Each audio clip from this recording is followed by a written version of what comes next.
Esther Bulaya.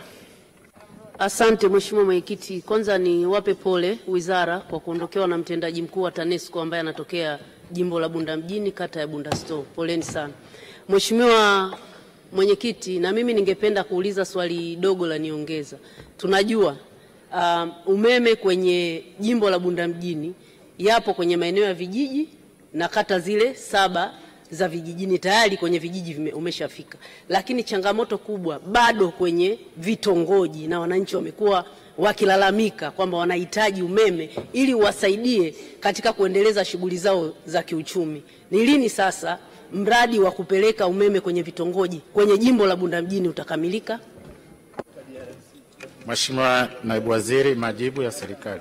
Asante Mheshimiwa Mwenyekiti, nashukuru kwa swali zuri la Mheshimiwa mbunge kuhusiana na kupeleka umeme kwenye maeneo ya Bunda mjini ambayo yapo katika sura ya vitongoji. Tunayo miradi ambayo inakuja, kwa hiyo nimhakikishie Mheshimiwa mbunge katika maeneo yale ambayo ni vitongoji na yenyewe yapo katika mradi huu ambao tunaenda kutekeleza aidha wa vitongoji 9,000 ama miradi ya peri-urban kwa maeneo kama haya ya Bunda mjini. Kwa hiyo nimhakikishie Mheshimiwa mbunge tutaendelea kufanyia kazi ili na wananchi hawa waendelee kupata umeme.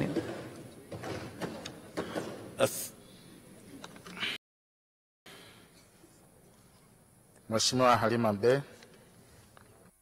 Mheshimiwa Mwenyekiti, serikali imekuwa ikijenga hospitali za wilaya, shule za sekondari, lakini katika maeneo haya ninavyozungumza hapa nazungumza halmashauri zote na mikoa.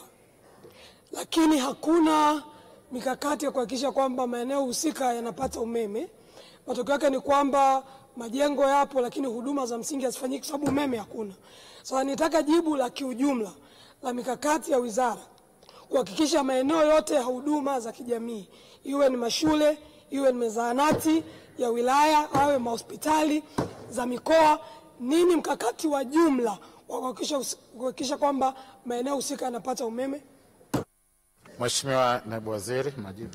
Asante Mheshimiwa Mwenyekiti, nashukuru kwa swali zuri la Mheshimiwa mbunge. Tayari serikali imekuwa ina mikakati. Kupitia mradi ule wa fedha za COVID-19 tulishaanza mkakati. Kupitia mradi wa zile fedha za COVID samani Mheshimiwa Mwenyekiti, simaanishi nyie Mheshimiwa Mwenyekiti. Kupitia mradi huu wa fedha zile za COVID-19, serikali iliweka mkakati wa kupeleka umeme kwenye taasisi, na kwa kweli tumekuwa tukifanya hivyo na tulishafikia zaidi ya taasisi 3,000, vituo vya afya, pampu za maji, lakini tumekuwa tuna mradi mahususi wa kupeleka umeme katika maeneo ya kuchagiza shughuli za kiuchumi kama migodi midogo pamoja na maeneo ambayo yanasaidia wananchi katika kuimarisha shughuli zao za kiuchumi. Kwa hiyo mkakati wa mwanzo ulishaanza, lakini kwa miradi ambayo inaendelea, mkakati mahususi pia ni kuhakikisha tunavyopeleka umeme kwenye vijiji na vitongoji, basi tunaanza kupeleka umeme kwenye taasisi husika zilizopo katika vijiji pamoja na vitongoji, ili kwa ajili ya kurahisisha huduma kwa wananchi, huduma za kijamii ikiwemo vituo vya afya, lakini vile vile huduma za kielimu katika mashule, lakini kama kuna pampu za maji pamoja na migodi midogo na maeneo yote ambayo yanaongeza uchumi katika jamii husika. Nimhakikishie Mheshimiwa mbunge mikakati ipo, tulishaianza na tunaendelea hivyo hivyo kwa miradi ambayo inafuatia. Asante sana Mheshimiwa Naibu Waziri, Wizara